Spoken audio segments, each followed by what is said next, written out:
జీవము ఆయన ఆల్ఫయు ఒమేగా దేవా ఇశ్రాయేలు ప్రబల రక్షక సమీపించిన తేజస్సుని కమలడమై ఉంటుంది నిత్య శక్తిలో దేవా నీకే వందనాలు ప్రేమ స్వరూపి తండ్రి కృపామయుడవు దేవా అగ్ని జ్వాలనయుడా అపరంజి వంటి పాలులు కలిగిన తండ్రి నీకే వందనాలు మహాదేవ ఇదిగో లాస్ట్ థర్స్డే జీసస్ డే వరకు మమ్మల్ని కాంచి కాపాడి సజీవులను ఆరోగ్యవంతులను నీ బిడ్డలుగా మమ్మల్ని ఉంచి మరలా ఈ విధంగా నీ సన్నిధికి వచ్చినప్పుడు మరి వాడి స్తుతించి కనపరచి మరిపరచుటకు మీరు ఇచ్చిన ఈ స్థితిని బట్టి ప్రభావాలను బట్టి మిమ్మల్ని స్తుతిస్తున్నాము ఆరాధిస్తున్నాము మేము పొందుకున్న ఈ అర్హత ఈ భాగ్యము ఈ సమయం మా మంచితనాన్ని బట్టి మా గొప్పతనాన్ని బట్టి మా పరిశుద్ధతను బట్టి రాలేదు కానీ అనంతమైన మీ ప్రేమ మీ కృపను బట్టి మాకు ఇవన్నీ వచ్చాయి మీ కృపను మా ప్రేమను మీ ప్రేమను ప్రభావ ఎడతెగక మీరు మాకు చూపించుచున్నందుకు మేము స్తుతిస్తున్నాము ఆరాధిస్తున్నాము అలా మీ కోసం మమ్మల్ని ఎప్పుడు పాత్రుడిగా ఉంచామని దేవ ప్రభావ అర్హులుగా మమ్మల్ని ఉంచి ఈ రాజ్యం సిద్ధపరచమని వేడుకుంటున్నాం అనంతరినప్పటికీ ప్రభు పాపులలో ప్రధాన పాపుల మీనప్పటికీ సన్నిధిలో చేరి ఇదిగో మీరు చేసి ఆరాధన నీకెచ్చి మా మధ్యకి వచ్చి ఇదిగో ప్రభు ఇదిగో తల్లి మీరు మా మధ్య ఆహ్వానిస్తున్నాం తండ్రి దేవా మీరు మా మధ్య కుమారుడు యేసుక్రీస్తు ప్రభు మీరు మా మధ్య పరిశుద్ధాత్మ దేవా మీరు మా మధ్య మీరు మా మధ్యకి వచ్చిన మీతో సహవాసం మీతో సమాధానం మీ దైవత్రికమైన జీవితం మీ బోధన మీ రక్షణ మీ అభిషేకం మీ రూపం మీ తత్వం మీ మనస్తత్వం మీరు మాకు దయచేయండి మీ బోధన మాకు ఇవ్వండి ఈ లోకానికి బోధకులుగా చేసి ప్రభావ మా మధ్యకు చిరకుని మాతో మాట్లాడండి ఈ లోకానికి తల్లి గురించి మాట్లాడించిన సత్యము మాత్రం రహస్యంలో మాకు బోధించి సర్వశక్తిలోకి నడిపించుకొచ్చిన పరిశుద్ధాత్మ దేవుడు మా మధ్యకు వచ్చి తల్లి గురించి మాట్లాడించిన సత్యం రహస్యంలో మాకు బోధించండి ఆత్మ చెప్పుల వాడిని కాక చెప్పుచున్న ఆత్మదేవ మీరు బోధించుండగా ఇక్కడ ప్రతికి బిడ్డ చివరి అల్ప విశ్వాసం అవిశ్వాసం తీసివేసి మార్చి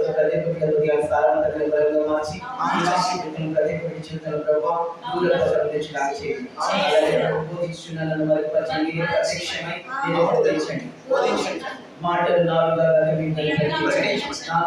మాటల ఉద్దేశం ప్రణాళిక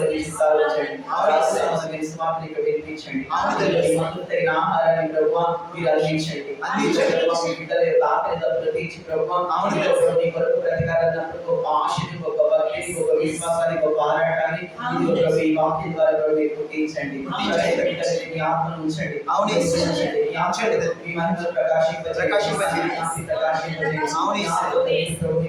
ప్రభావ ఇదిగో ప్రభావ మీ రాసుడి ధర్మమైనట్టుగా మీరు రూపొందించడానికి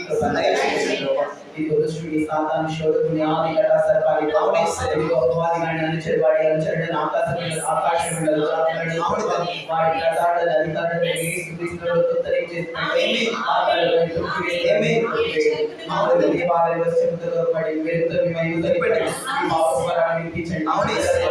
ఇదిగో ప్రభు రాజులకు పక్కకు వచ్చి ప్రభు ఈ ఈ ప్రభు తేలిక కనిపించలాగా నీ ఆత్మను నింపడానికి ప్రభు దయచేయండి ఈ వాక్యంతో వరకు మాకు నీ ఆత్మను చేస్తుంది దుష్టుని సాతాను శోధకుని ప్రభు ఈ వాక్యం వ్యతిరేకంగా ప్రతి ప్రవర్తన ప్రతి కదలికను తీసివేసి ఈ రాజ్య సంబంధమైన సువార్త ప్రభు ఈ రక్షణ కార్యాన్ని పనిచేయించి ఆయుర్వేదికారం ఏ చట్టం భర్తీలకు చేస్తున్నాను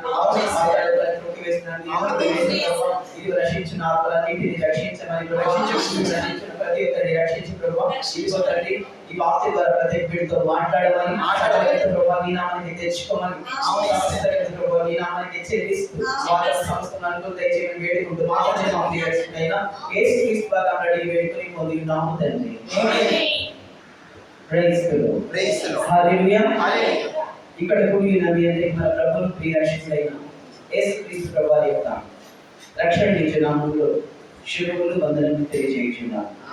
హల్లెలూయా హల్లెలూయా. ఎస్ఎం బిడ్డలారా మీరంతా బాగున్నారా? ప్రభువుకు వర్తించున్నారా? ఎస్ఎం బిడ్డలారా మీరంతా బాగున్నారని ప్రభువుకు వర్తించున్నారని ఈ ప్రార్థనా జీవితాన్ని విశ్వాస జీవితాన్ని కాపాడుకుంటూ అనేక మంది ఎదుట యేసుక్రీస్తు ప్రభువారి రక్షకునిగా అంగీకరించి పరలోక రాజ్యంలో ఎదురు చూస్తున్నారని ప్రభు పేరిట విశ్వసించుచున్నాను. ఆమేన్.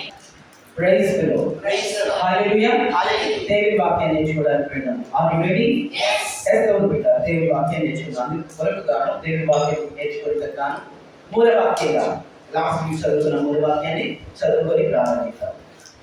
ద్వితీయోపదేశ కాండము 4వ అధ్యాయము 3-4 వచనం చదువుకొని వాక్యాన్ని ప్రారంభిస్తాం. ద్వితీయోపదేశ కాండము 4వ అధ్యాయము 3-4 వచనం.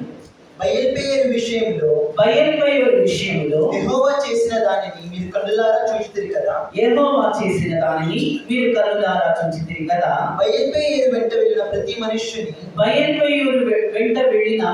మనుష్యుని నీ దేవుడైన యెహోవా నీ మధ్య ఉండకుండా నాశనం చేసింది. నీ దేవుడైన యెహోవా నీ మధ్య ఉండకుండా నాశనం చేశాను. మీ దేవుడైన యెహోవాను హత్తుకొనిన మీరందరూ నేటి వరకు సజీవులై ఉన్నారు. హల్లెలూయా.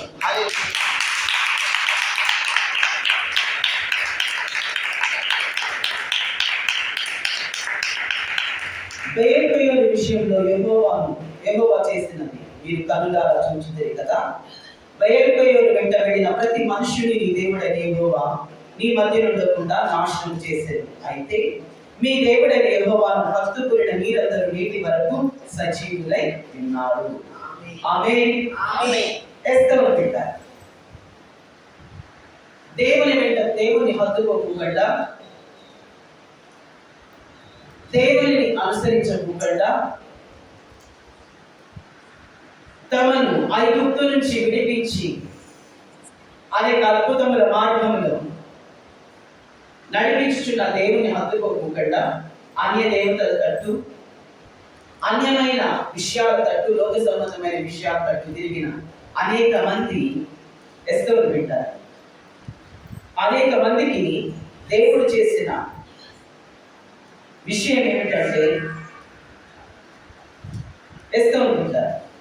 వారు సజీవులలో మృతులలో వారు కలిసిపోయారు.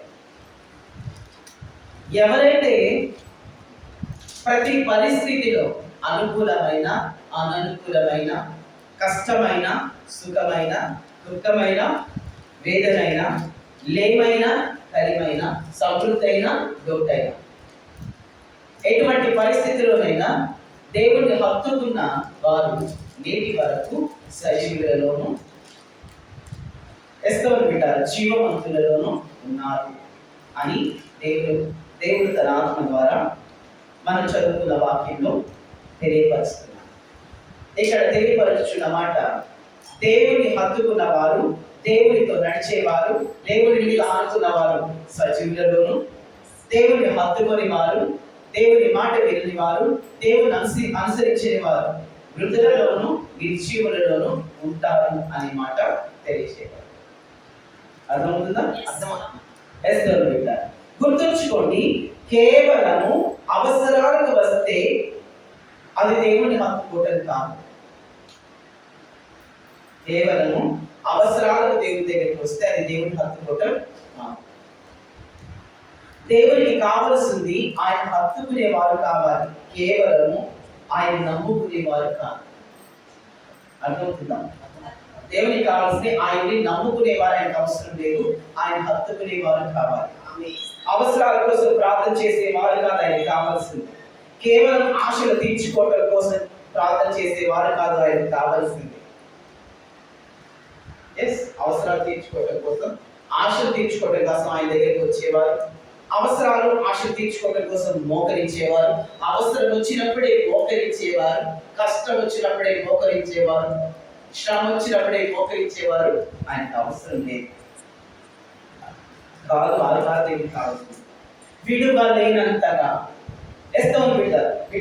విడదీయలేనంతగా దేవుని హత్తుకొని దేవుని కోరుకునే వారు కావాలి. విడదీయలేనంతగా విడువలేనంతగా దేవుని హత్తుకునేవారు, దేవుని కోరుకునేవారు దేవునికి కావాలి. అందుకే భక్తులు అంటారు కదా, ఏది మమ్మల్ని దీని నుంచి వేరు చేయగలదు? ఏది మమ్మల్ని దేవుడి నుంచి ఏది మమ్మల్ని దేవుడి నుంచి వేరు చేయగలదు అని భక్తులు సవాలు చేస్తూ ఉంటారు. పరిశుద్ధ గ్రంథంలో హత్తుకోవటం అంటే అది అవసరానికో ఆకలికో, వ్యాధికో, ఆశకో దేవుడి దగ్గరికి వచ్చేది, అది తీర్చుకోవడానికి దేవుడిని నమ్ముకునేది, అసలు అది భక్తే కాదు. అది భక్తే కాదు. దేవుడి విడదీయలేనంతగా కోరుకునేది, దేవుడితో సన్నిహితమైన సంబంధం కలిగినది భక్తి అంటే. అలాంటి వాడిని దేవుడు కోరుకుంటున్నాడు. ఈ వాక్యం వింటున్న నిన్ను చిన్న బలహీనతో, చిన్న సమస్య, చిన్న నిరాశ, చిన్న కష్టము, చిన్న ఆటంకము, చిన్న బాధ, చిన్న లేము నిన్ను దేవుడి సన్నిధికి, దేవుడికి దూరం చేస్తున్నాయా? పెట్టా ఆర్ నీ ఎక్స్పెక్టేషన్స్ లో ఒకటి ఫెయిల్ అయితే అది నిన్ను దూరం చేస్తుందా? నువ్వు అనుకున్నది ఒకటి జరగకపోతే నీ భక్తి పోయినట్టేనా? దేవుడితో నీకు సంబంధం లేనట్టేనా? దేవుడు నీకు అవసరం లేనట్టేనా? దేవుడికి నీకు తీరిపోతుందా? బంధం పోతుందా? ఎగ్జామ్స్ లో ఎక్స్పెక్టేషన్ చేసిన మార్క్స్ లేకపోతే పాస్ అవ్వకపోతే దేవునితో బంధం పోతుందా? దేవునితో సహవాసం, దేవునితో రిలేషన్ పోతుందా? పోతుందా? చిన్న సమస్య, చిన్న కష్టం, చిన్న వ్యాధి, చిన్న నష్టం, చిన్న బాధ, చిన్న వ్యతిరేకత, చిన్నది నిన్ను దూరం చేస్తుందా? ప్రతిఫలం లేకపోతే నువ్వు ప్రభుతో ఉండలేవా? ఆశ తీరకపోతే ప్రభుతో ఉంటావా? కోరిక తీరకపోతే ఉంటావా? నువ్వు అనుకున్నది నీ ఎక్స్పెక్టేషన్ లో ఒకటి జరగకపోతే, ఒకటి ఫెయిల్ అయితే నువ్వు ఉండవా? ఉండవా? అదేం భక్తి? అసలు ఏం హత్తుకోవడం? దాన్ని హత్తుకోవడం అంటారా దేవునికి? భక్తుడైన మోషే గారు 40 సంవత్సరాలు దేవుని హత్తుకున్నారు. ఎస్తోను బిడ్డారు 40 సంవత్సరాలు దేవుని హత్తుకున్నారు.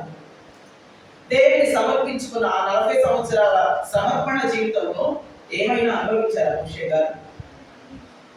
30 లక్షల మంది కాలుదలం కలిగిన ఇశ్రాయేలు జనాంగానికి నాయకుడైనప్పటికీ ఏమన్నా అనుభవించారా? ఏమన్నా అనుభవించారా? ఏమన్నా పొందుకున్నారా? ఏమీ లేదు. కానీ దేవుడు హత్తుకోవడం మాత్రం మానలే.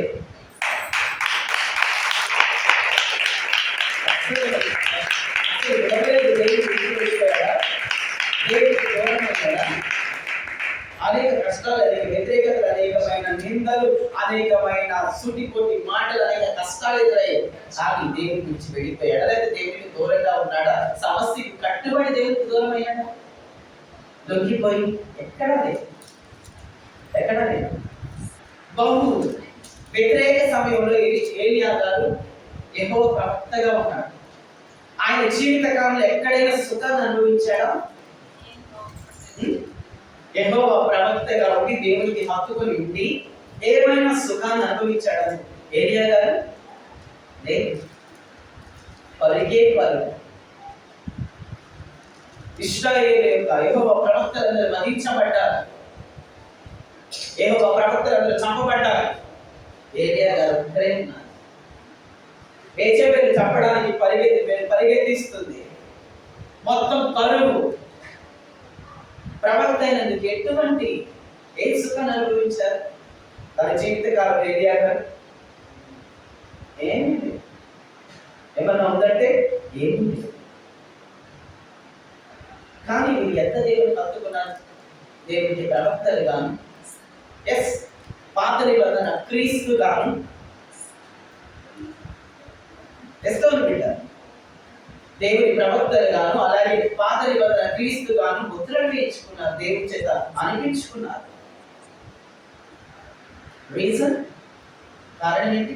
వీరు ఏ సుఖము లేకపోయినా, ఎటువంటి ప్రతిఫలం లేకపోయినా, ఏ ఆశలు తీరకపోయినా, ఏ ఆశయాలు సాధించకపోయినా ఏ ఉన్నతమైన పదవుల్లోకి, ఉన్నతమైన ఉద్యోగాలకి, పరిస్థితుల్లోకి వెళ్ళకపోయినా వీరు దేవుణ్ణి హత్తుకొని ఉండడానికి గల కారణం ఏంటి? కారణం ఏంటి? ఎస్తాను బిడ్డ, ఒకటే రీజన్, మేము సజీవులున్న దేశంలో మేము వెళ్ళాలి. సజీవులున్న దేశంలో మేము వెళ్ళాలి. దేవుని సముఖంలో ఆయన ముఖ దర్శనం చేసుకుంటూ నిత్యము ఆయన సన్నిధిలో మేము గడపాలి. సజీవుల దేశానికి మేము వెళ్ళి ఆయన నిత్యము ఆయన ముఖ దర్శనం చేసుకుంటూ ఆయన సన్నిధిలో మేము నిత్యం ఆయన సముఖంలో మేము ఉంటాము అన్న ఆశే ఈ లోకంలో ఏ సుఖము దొరకకపోయినా, ఏ ఆశ తీరకపోయినా, ఏది కోరుకున్నది ఏది సాధించగలేకపోయినా, ఏ ఉన్నతమైన స్థితిలో నిలబడకపోయినా, ఎటువంటి ప్రశంసలు రాకపోయినా, ఎటువంటి కిరీటాలు పెట్టకపోయినా వారు దేవుని హత్తుకొని ఎందుకున్నారు అంటే నేను నిత్య జీవంలోకి ప్రవేశించాలి, మేము దేవుని యొక్క సజీవుల లోకంలో, దేవుని సజీవుల లోకంలోకి మేము వెళ్ళాలి. ఆ సజీవుల లోకంలో నిత్యము ఆయన సన్నిధిలో నిత్యము ఆయన ముఖ దర్శనాన్ని మేము చేసుకుంటూ ఉండాలి అన్న ఆశే వారిని దేవుని భక్తులని బ్రతికేలాగా చేసింది. ఏమీ లేకపోయినా సరే ఇస్తాను బిడ్డ, ఇదే ఈ ఆశే, ఈ నిరీక్షణే, ఈ కోరికే వారిని దేవుని హత్తుకొని బ్రతికేలా చేసింది. ఇస్తాను బిడ్డ, వారే కానీ మేము మీ భూమి మీద సుఖపడాలి, వారికే కానీ మేము భూమి మీద ఆశలు తీర్చుకోవాలి, మీ వారికే కానీ మా ఎక్స్పెక్టేషన్స్ అన్ని మేము పొందుకోవాలి, ఫెయిల్ అవ్వడం సక్సెస్ ని సాధించాలి, మేము అనుకున్నది జరగాలి అనుకుని ఉంటే వారు దేవుని హత్తుకొని బ్రతకగలిగేవారు కాదు. దేవుని హత్తుకొని బ్రతకగలిగేవారు కాదు. గుర్తుంచుకోండి, దేవుడు నిజం, పరలోకం నిజం, పరిశుద్ధాత్మ నిజం, మన ఆత్మకు మరణం లేదన్న మాట నిజం, శరీరము నిష్ప్రయోజనము శాశ్వతము కాదు అన్న మాట నిజం. ఈ రక్త మాంసములు, రక్త సంబంధాలు, అనుబంధాలు అక్కరకు రావన్న మాట నిజం. నిజం, ఇవన్నీ నిజం. ఇవన్నీ తెలిసినా కూడా మనం ఏం చేయాలి? ఇవన్నీ తెలిసిన మనం ఏం చేయాలి? దేవుని హత్తుకోవడంలో మరి స్ట్రాంగ్ అవ్వాలి, మరి ఎక్కువ అవ్వాలి. దేవుని హత్తుకోవడం స్ట్రాంగ్ గాను స్థిరముగాను మనం ఉండాలి, బలముగాను స్థిరముగాను ఉండాలి. అలా దేవుని హత్తుకొని మనం ఉంటే, స్థిరంగా ఉంటే ఎస్తాను బిడ్డ, ఇశ్రాయేలీయుల వలె మనం శ్రమల పాల ఎడారిలో శవములుగా ఉండక నేటికి సజీవులై ఉన్న వారి దృష్టిలో మనము ఉంటాం. దేవుని బలముగాను స్థిరముగాను హత్తుకుంటే మనకు వచ్చే ప్రయోజనం ఏంటంటే, దేవుని విడిచిన ఇశ్రాయేలీయులు అనేక మంది ఇశ్రాయేలు జనాంగం ఎడారిలో సజీవులు ఉండక రాలిపోయినట్లుగా ఉండక దేవుని హత్తుకొని ఉన్న కారణమున మనము నేటికి కూడా సజీవులలో మనము ఉంటాం. సజీవులలో మనము ఉంటాం. రాలిపోయిన వారి దిశలో మనం ఉంటాం, బ్రతికున్న వారి దిశలో మనం ఉంటాం, ఆయన రాజ్యంలో మనం ఉంటాం, ఆయన సన్నిధిలో మనం ఉంటాం. ఆయన సన్నిధిలో, ఆయన రాజ్యంలో మనం దేవుని హత్తుకొని బ్రతకడము అనే కృప పొందడానికి మనం ఆయన హత్తుకోవాలి. బిడ్డ, ఆయన్ని మనం హత్తుకోవాలి. ఆ కృపను పొందడానికి మనం యేసుక్రీస్తు ప్రభు వారి యొక్క రక్తాన్ని ఎప్పుడు కూడా మనం ఆశ్రయించి ఉండాలి. దేవుని హత్తుకోవడానికి మరి యేసుక్రీస్తు ప్రభు వారి రక్తానికి ఒకసారి చేయి పలుకుదామా? ఆ కృపను పొందుకున్నాక గట్టిగా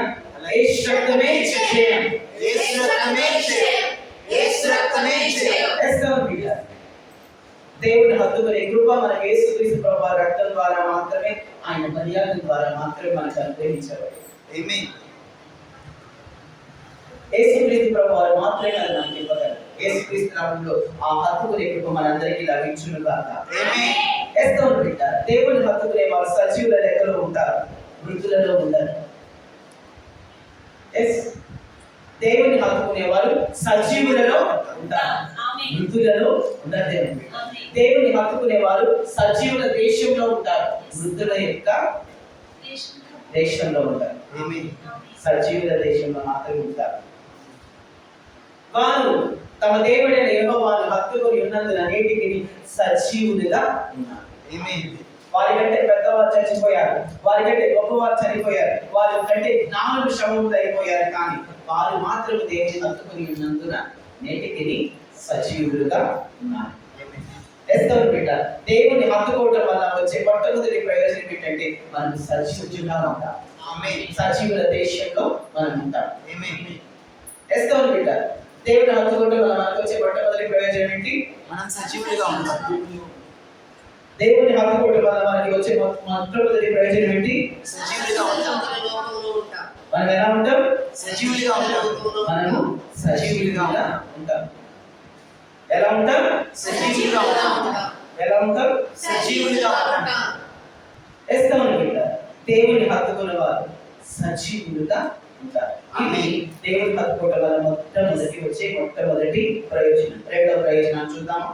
దేవుని హత్తుకోవటం వల్ల వచ్చే రెండవ ప్రయోజనం రాజుల 2వ గ్రంథం 18వ అధ్యాయం 5 నుండి 7 వరకు. రాజుల 2వ గ్రంథము 18వ అధ్యాయము 5 నుండి 7 వరకు. అతడు ఇశ్రాయేలీయుల దేవుడైన యెహోవా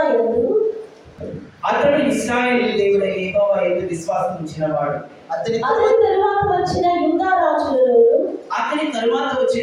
రాజులలోను అతని పూర్వీకులైన రాజులలోను అతనితో సమానమైన వాడు ఒకడును లేడు. అతడు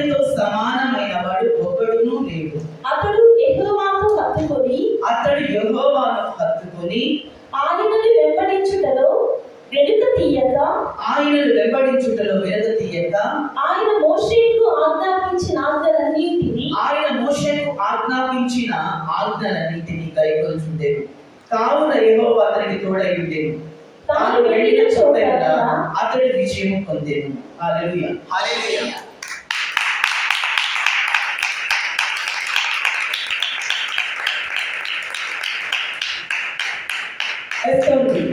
అతడు ఇశ్రాయేలు దేవుడైన యెహోవా యందు విశ్వాసం ఉంచినవాడు. అతని తరువాత వచ్చిన యూదా రాజులలోను అతని పూర్వీకులైన రాజులలోను అతనితో సమానమైన వాడు ఒకడును లేడు. అతడు యెహోవాను హత్తుకొని ఆయనను వెంబడించుటలో వెనుక తీయక ఆయన మోషేకు ఆజ్ఞాపించిన ఆజ్ఞలన్నిటినీ గైకొనుచుండెను. కావున యెహోవా అతనికి తోడై ఉండెను. తాను వెళ్ళిన చోటనెల్లా అతడు విజయము పొందెను. ఆమేన్. హల్లెలూయా. హల్లెలూయా. ఎస్తోను బిడ్డ, ఇక్కడ రాజైన హిజ్కియా గారి గురించి పరిశుద్ధాత్మ దేవుడు రాయించిన మాటలు. హిజ్కియా గారు దేవుని హత్తుకున్నారు. ఎంత హత్తుకున్నారంటే ఆయన తర్వాత వచ్చిన రాజులలో కానీ ఆయనకు ముందు పరిపాలించిన రాజులలో కానీ ఆ విధంగా దేవుని హత్తుకున్న వారు ఎవ్వరూ లేరు. అంతగా హత్తుకున్నారు. దానికి వచ్చిన ప్రతిఫలం ఏంటంటే ఆయన ఎక్కడికి వెళ్ళినా దేవుడు ఆయనకు తోడుగా ఉండి ప్రతి చోట ఆయన విజయాన్ని అనుగ్రహించారు. ప్రతి చోట దేవుడు హిజ్కియా రాజుకి చేయాలని అనుగ్రహించాడు. దేవుడు ఆయనకు తోడై ఉన్నందున ఆయన వెళ్ళిన చోటు ఇలా చేయము పొందుచున్నారు. ఓటమి అన్నది హిజ్కియా గారి యొక్క లైఫ్ లో లేదు. హిజ్కియా గారు ఓటమిని తన లైఫ్ లోనే చూడలేదు.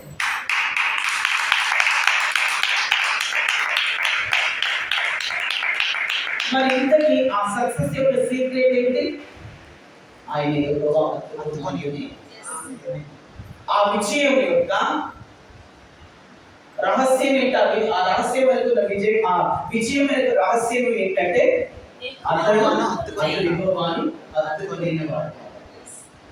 దేవుణ్ణి హత్తుకొని ఉన్నారు కాబట్టి రాజ్య పరిపాలనలోనైనా, కుటుంబ జీవితమైన, ఆర్థిక జీవితమైన, అది బిజినెస్ అయినా, అది వ్యవసాయమైనా, అది ఉద్యోగమైనా, అది సేవైనా, ఏదైనా దేవుని నువ్వు నిజముగా హత్తుకుంటే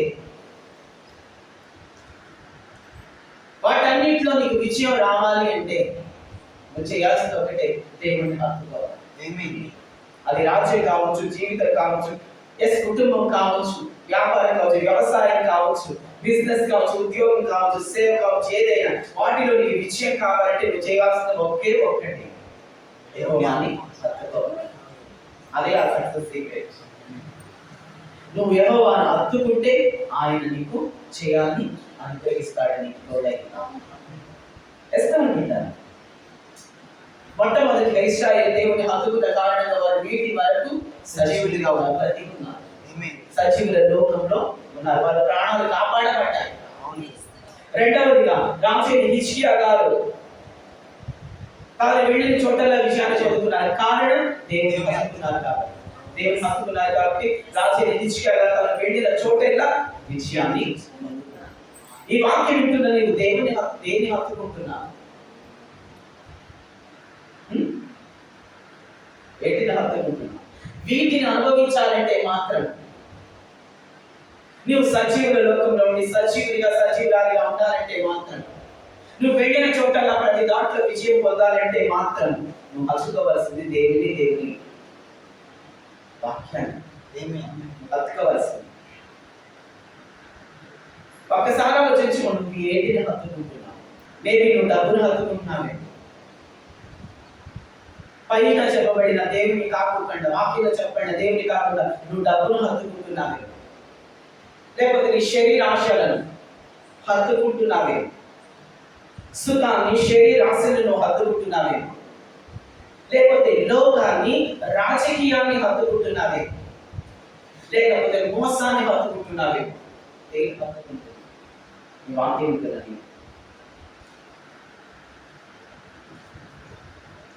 నిత్య జీవితం, జయ జీవితం నీకు కావాలి అంటే, దేవునితో పాటు రావాలి అంటే మాత్రం నువ్వు హత్తుకోవలసింది దేవుని. అవును, నువ్వు ధనాన్ని హత్తుకోవటం వలన, శరీరాన్ని హత్తుకోవటం వలన, సుఖాన్ని హత్తుకోవటం వలన, లోకాన్ని, రాజకీయాన్ని హత్తుకోవటం వలన, మరి ఏ సంపాదన హత్తుకోవటం వలన నువ్వు దేవుని హత్తుకోవటం వల్ల నువ్వు నిత్య జీవితాన్ని కానీ, జయించగలమైన జీవితాన్ని కానీ నువ్వు పొందుకోవాలి. దేవుని హత్తుకుల వారు మాత్రమే ఒక జయకరమైన జీవితాన్ని, జయ జీవితాన్ని, నిత్య జీవితాన్ని పొందుకుంటారు. మీరు అనొచ్చు, బ్రదర్ నాకు దేవుణ్ణి హత్తుకోవాలని, బట్ నాకు అది ఇంపాసిబుల్ అవుతుంది.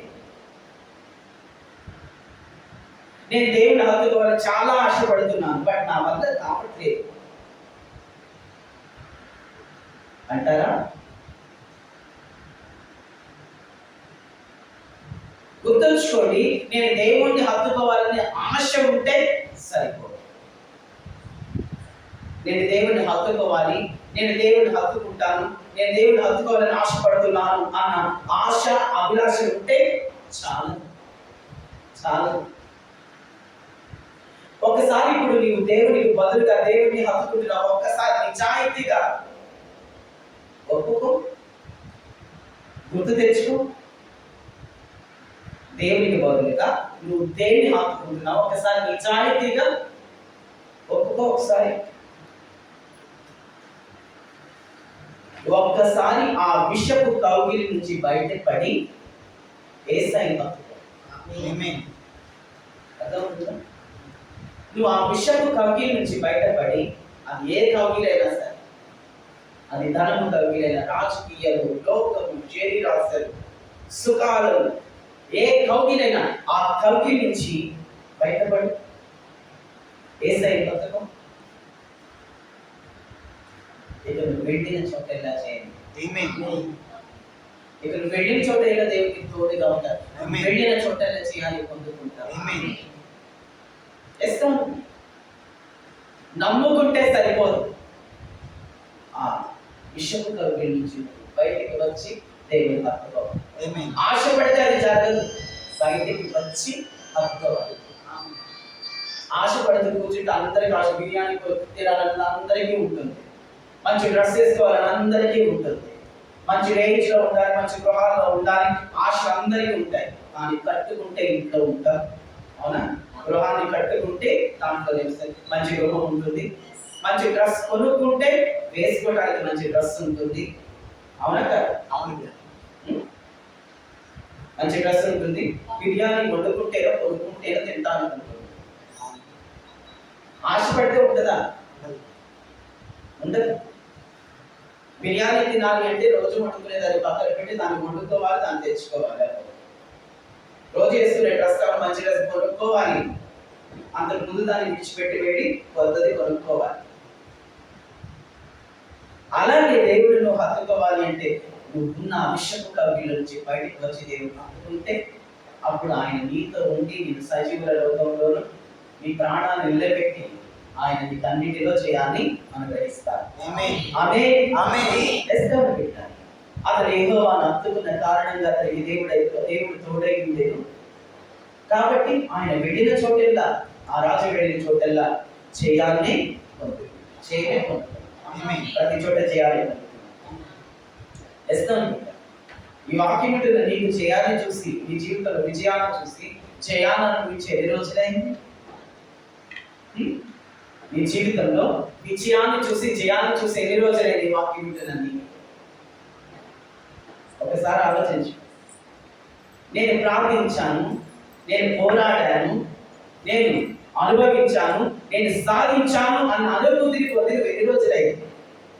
నేను ప్రార్థించి పోరాడి అనుభవించి సాధించాను అన్న అనుభూతిని పొంది ఎన్ని రోజులైంది? ఎంత కాలమైంది? ఎంతకాలం నుంచి నువ్వు ఓటమిలోనే ఉంటున్నావు? ఎన్ని సంవత్సరాల నుంచి ఓటమిలోనే నీ జీవితాన్ని కొనసాగిస్తున్నావు? యాకోబు గారు మనందరికీ సుపరిచితమైన వ్యక్తి. పెద్దరామం జీవితకాలుగా ఆ కాలం దాదాపు 20 సంవత్సరాల ముందే అది చేయాలి. పెళ్లిలో మోసం, పనిలో మోసం, వివాహంలో మోసం, జాబ్లో మోసం, ప్రతి చోట మోసం, అంతా అపచేసి 20 సంవత్సరాలు అసలు విజయమే లేదు. అసలు యాకోబు గారు చేయమన్నదే లేదు, చేయమన్నదే లేదు. కానీ ఒకరోజు యాకోబు గారు గట్టిగా దేవుడిని పట్టుకున్నారు. ఒక రాత్రి యాకోబు గారు దేవుడిని గట్టిగా పట్టుకున్నారు. పిల్లలు గట్టిగా పట్టుకున్నారు. దేవుడు గద్దించినా వదలలేదు, దేవుడు కొట్టినా వదలలేదు. బిడ్డ దేవుడు గద్దించినా దేవుడు కొట్టినా వదలలేదు, వదలలేదు. దేవుడు విడిచిపోలేదు, గద్దించాలని కొట్టాలని విడిచిపోలేదు. రిజల్ట్ ఏంటి? అప్పటి వరకు విజయం లేని వ్యక్తికి ఏకంగా దేవుడి మీదే విజయం వచ్చింది.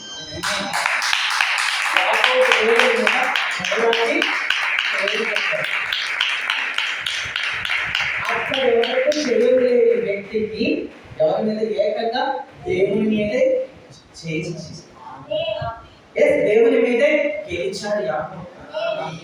దేవుడిని హత్తుకుంటే కొట్టినా తిట్టినా గెంటినా ఆయన హత్తుకొని ఉంటే, చేదరించుకున్నా, ఆయన పోవన్నా, శిక్షిస్తానన్నా, శపించానన్నా, శపించిన ఆయన్నే హత్తుకొని ఉంటే, నువ్వే శరణు శరణు అని ఆయన వదలకుండా పట్టుకొని ఉంటే ఎక్కడ చేయలేకపోయినా నీకు చేయమొస్తుంది.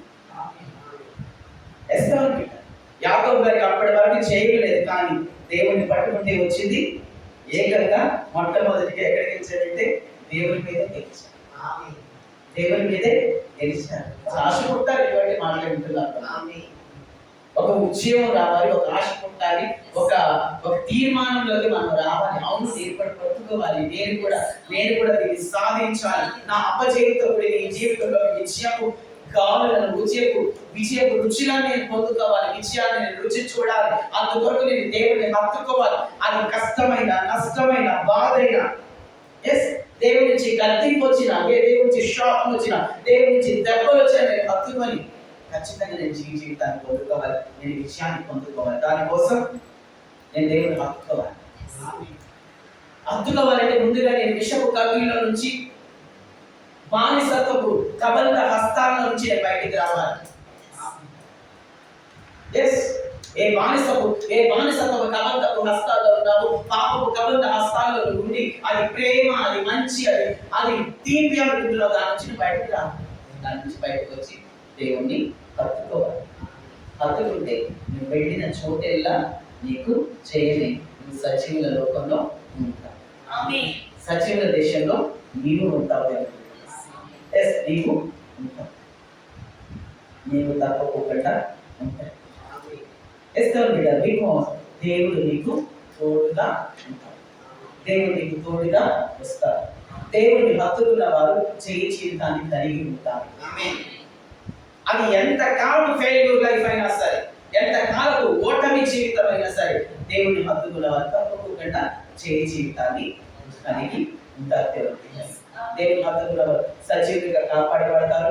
దేవుని హత్తుకున్న వారు ఆయన హత్తుకున్న కారణంగా ఆయన తోడైంది వారు వారికి చేయి జీవితాన్ని అనుగ్రహిస్తారు. దేవుని బిడ్డ, దేవుని హత్తుకున్న వారు, దేవునికి సమీపంగా ఉన్నవారు ఎప్పుడు కూడా ఎస్తరు బిడ్డ అద్భుతాలను అనుభవిస్తారు. దేవుని బిడ్డ వారి అనుభవాలన్నీ అద్భుతంగానే ఉంటాయి. దేవుని హత్తుకున్న వారి యొక్క అనుభవాలన్నీ కూడా వారి మార్పులలో అద్భుతాలే. అద్భుతం. వారు వెనక్కి తిరిగి చూసుకున్నప్పుడు, దేవుని హత్తుకున్న వారు వెనక్కి తిరిగి చూసుకున్నప్పుడు, హత్తుకున్న సమయంలో ఆయన చేసిన మహా అద్భుతాలు, ఆయన నడిపించిన అద్భుతాల మార్గం అన్ని అద్భుతాలతో ఉంటుంది. ఆ మార్గం అంతా కూడా అద్భుతాలతో నిండి ఉంటుంది. బికాస్ ఆయన హత్తుకున్న వారిని ఆయన అద్భుతాల మార్గంలో ఆయన నడిపిస్తారు. ఎలాంటి మార్గంలో? అద్భుతాల మార్గంలో నడిపిస్తారు. ఇది దేవుని హత్తుకోవడం వల్ల కలిగే రెండవ ప్రయోజనం ఏంటి? వారు దేవుని హత్తుకున్న కారణంగా ఆయన వారికి తోడైంది వారు వెళ్ళిన ప్రతి చోట వారికి చేయను అనుగ్రహిస్తారు. మొదటి ప్రయోజనము, వారు దేవుని హత్తుకున్న వారు సజీవంలో ఉంటారు, అలాగే ప్రాణంతో ఉంటారు. రెండవదిగా దేవుని హత్తుకున్న వారు హత్తుకున్న కారణంగా ఆయన తోడైంది వారికి చేయాలి అనుగ్రహిస్తారు. మూడవది చూద్దాం. దేవుని హత్తుకున్న వారు పొందే మూడవ ప్రయోజనం ఏంటి? యోహాను గారి మొదటి పత్రిక 1వ అధ్యాయం 7వ వాక్యం. యోహాను గారి మొదటి పత్రిక 1వ అధ్యాయం 7వ వాక్యం. అయితే ఆయన వెలుగులో ఉన్న ప్రకారం మనమును వెలుగులో నడిచిన ఎడల మనము అన్యోన్య సహవాసం గలవారమై ఉందుము. అప్పుడు ఆయన కుమారుడైన యేసుక్రీస్తు రక్తము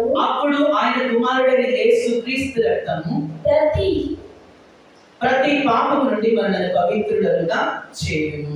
హల్లెలూయా.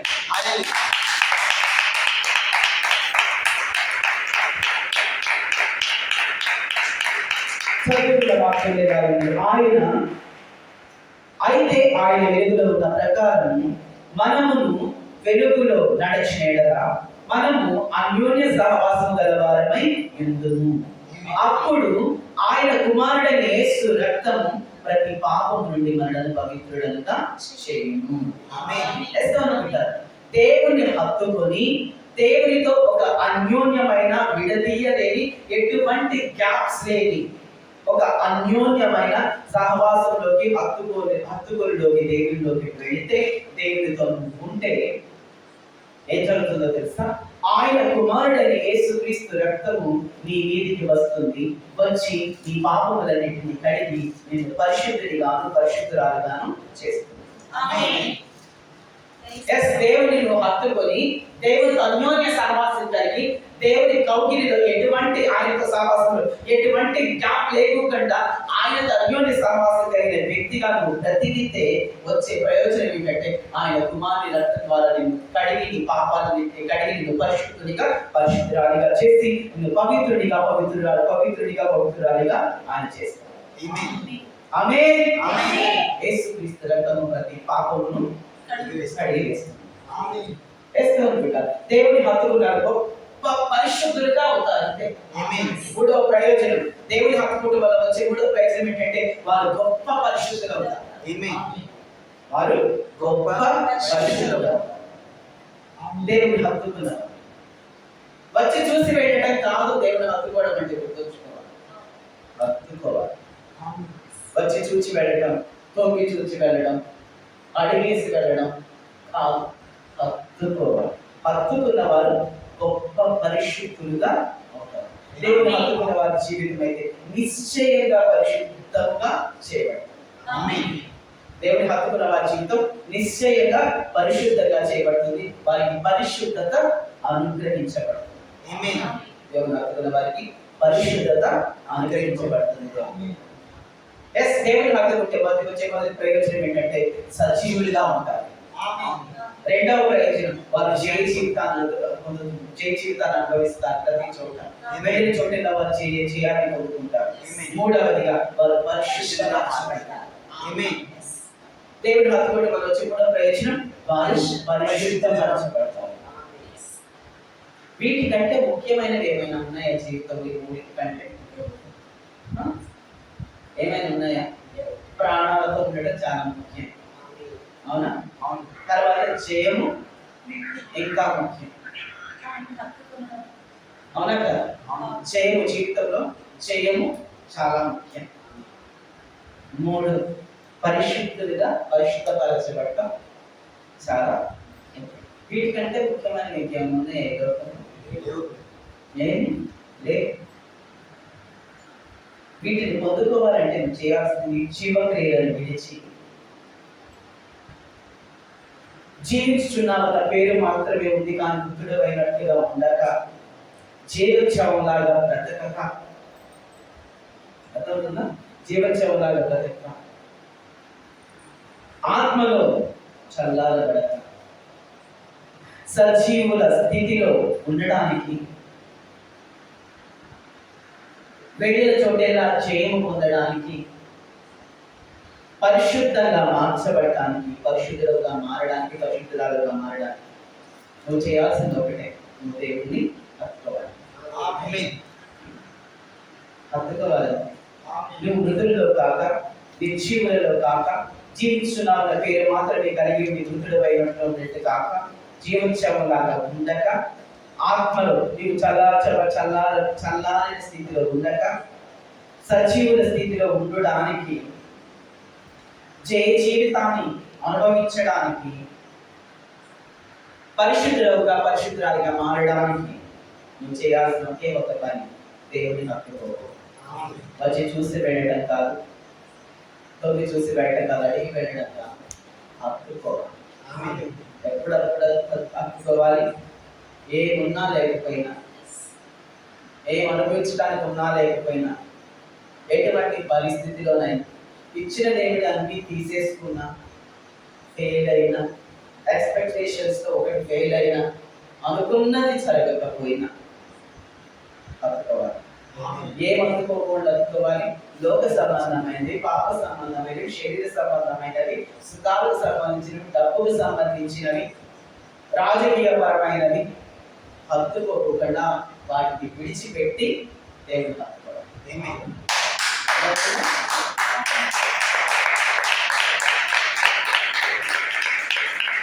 దేవుడి నిజం, పరలోకం నిజం, శరీరం అశాశ్వతం. అర్థమవుతుందా? శరీరము అశాశ్వతము, ఈ లోకము అశాశ్వతము, రక్త సంబంధులు, బంధువులు, మిత్రులు అశాశ్వతము, దేవుడే శాశ్వతం. పరలోకమే శాశ్వతం. తెలుసుకుంటే నువ్వు దేవుడు. అర్థమవుతుందా? ఇది తెలుసుకోకపోతే, వీటిని నేను చెప్పిన ఈ లిస్టుని తెలుసుకోకపోతే నువ్వు దేవుడిని హత్తుకోలేవు. దేవుని హత్తుకుంటే మాత్రం మొట్టమొదటిగా నువ్వు బ్రతికుంటావు, సజీవుడు సజీవురాలు. దేవుని హత్తుకుంటే రెండవదిగా నువ్వు వెళ్ళిన చోటల్లా చేయాలి.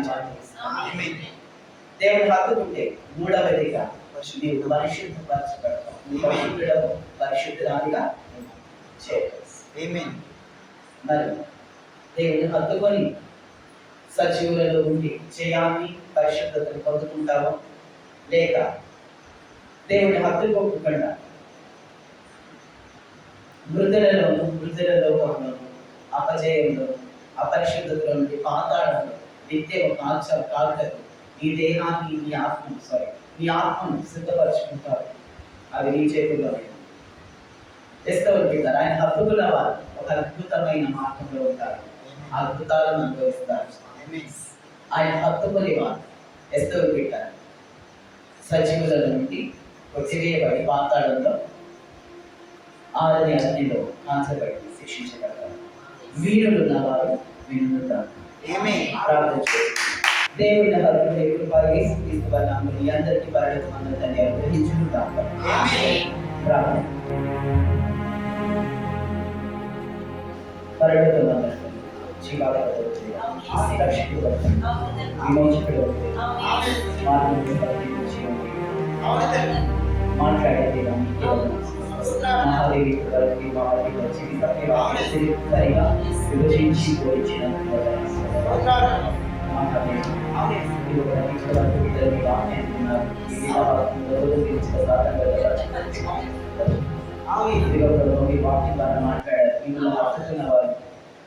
సజీవులలో సజీవముగా ఉంటారని, సజీవులలో సజీవుల దేశంలో ఉంటారని, భక్తులని వారు ఇదిగో ప్రభువా మృతులలో ఉంటారు అని, మృతుల లోకంలో ఉంటారు అని, మిమ్మల్ని హత్తుకున్న వారు వారు వెళ్ళిన ప్రతి చోట మీరు తోడుగా ఉండి వారికి చేయాలి.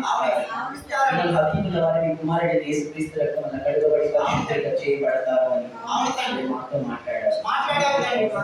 ప్రతి బిడ్డ ప్రభువా మిమ్మల్ని హత్తుకొని ప్రభువా ఇదిగో చేయాలని, పరిశుద్ధతను, నిత్య జీవితాన్ని పొందుకునే గొప్ప భాగ్యాన్ని దయచేయండి. ఎటువంటి సంతోషం లేకపోయినా దాన్ని మనం హత్తుకున్నట్టుగా, ఎటువంటి ఇదిగో ప్రభు లాభము లేకపోయినా ప్రభు అనేక మంది పరిశుద్ధులు మనం హత్తుకున్నట్టుగా, గొప్ప నష్టములో కూడా గొప్ప కీడులో కూడా యోగులని మనం హత్తుకున్నట్టుగా, ఇదిగో ప్రభు ప్రతి ఒక్క బిడ్డని మనం హత్తుకొని ప్రభు సజీవులుగా ఇదిగో ప్రభు డబ్బును హత్తుకుంటే వచ్చేది లేదు, శరీరాన్ని సుఖాలను హత్తుకుంటే ప్రయోజనం ఏమీ లేదు. లోకాన్ని, లోక మర్యాదలను, రాజకీయాన్ని హత్తుకుంటే రక్త సంబంధులను, బంధువులను హత్తుకుంటే దాని వల్ల వచ్చేది ఏమీ లేదు. నీవు శాశ్వతము, నీ రాజ్యం శాశ్వతము. మిమ్మల్ని హత్తుకుంటే మీరు తోడైతే వేడిన చోటెల్లా చేయాలిస్తానని చెప్పారు. అప్పటి వరకు చేయలేని ఆత్మగా జీవితం మిమ్మల్ని హత్తుకొని పట్టుకున్న వెంటనే ప్రభు ఇదిగో ప్రభు ఎక్కడ చేయలేని వానికి ప్రభు ఇదిగో మీ దగ్గర గెలిచే గొప్ప అవకాశాన్ని, మిమ్మల్ని గెలిచే గొప్ప అవకాశాన్ని మీరు అనుగ్రహించారు. మహాదేవ ప్రతి ఒక్క బిడ్డ ప్రభువా లోకమును ప్రభువా హత్తుకో శరీరాన్ని, రాజకీయాన్ని,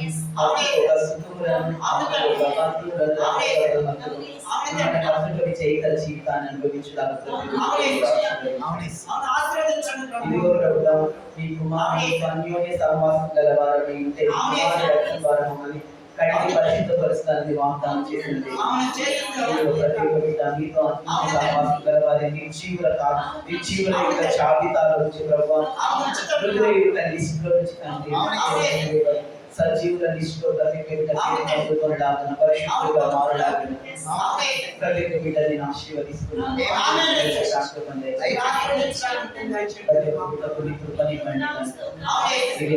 ప్రకారం ప్రతి ఒక్క బిడ్డ జీవించడానికి సహాయాన్ని దయచేయండి. ఆత్మల ప్రభు జీవించబడి ప్రభు మీ ఆత్మలను నడిచి ప్రభు పరిశుద్ధంగా జీవించడానికి పరలోకానికి వరకు ప్రతి ఒక్క బిడ్డ ప్రభు మిమ్మల్ని హత్తుకునే వారిగా యేసుక్రీస్తు వారిని చేస్తున్నాను.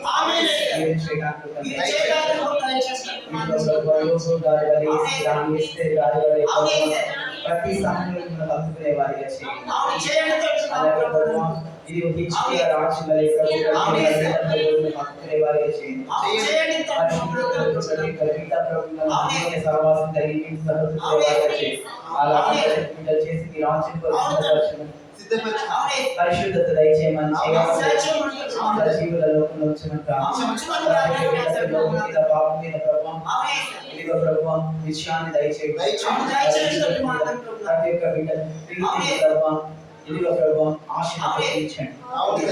ఇదిగో ఇలా ఎవరు విరిచిగా సాతాను ప్రతిష్ఠిత స్థిరపరిచి ఈ జీవితంలో ప్రభువా మీ సహవాసం కొరకు మీ నమ్మకాలు ఎవరైతే జీవిస్తారో వారందరినీ ఆశీర్వదించి ప్రభు వృద్ధిపరచడానికి ప్రార్థిస్తున్నాను. యేసుక్రీస్తు నామములో వృద్ధిపరుస్తున్నాను.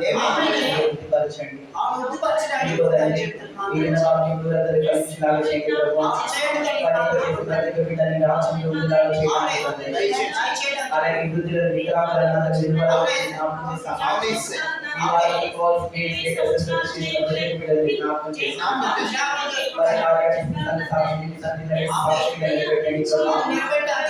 అలాగే మైకి సోదరు అలాగే తండ్రి ఇదిగో ప్రభువా నన్ను మమ్మల్ని ఈ రాజ్యంలో నీ కృపలో సమాన రక్షణ జ్ఞాపకం చేస్తున్నాను. ఈ రాజ్యం అలాగే మైకి సోదరు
మాట్లాడి ఏమని చేయాలి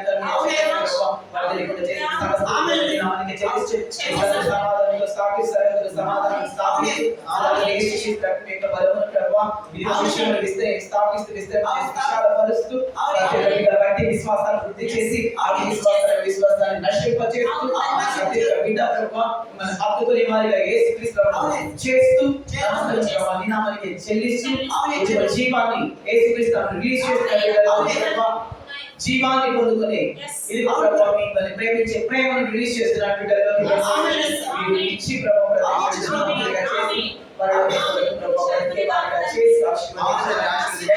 చేయాలని అనుగ్రహిస్తున్నాడు. పరిశుద్ధతో నడిపిస్తున్న ప్రతి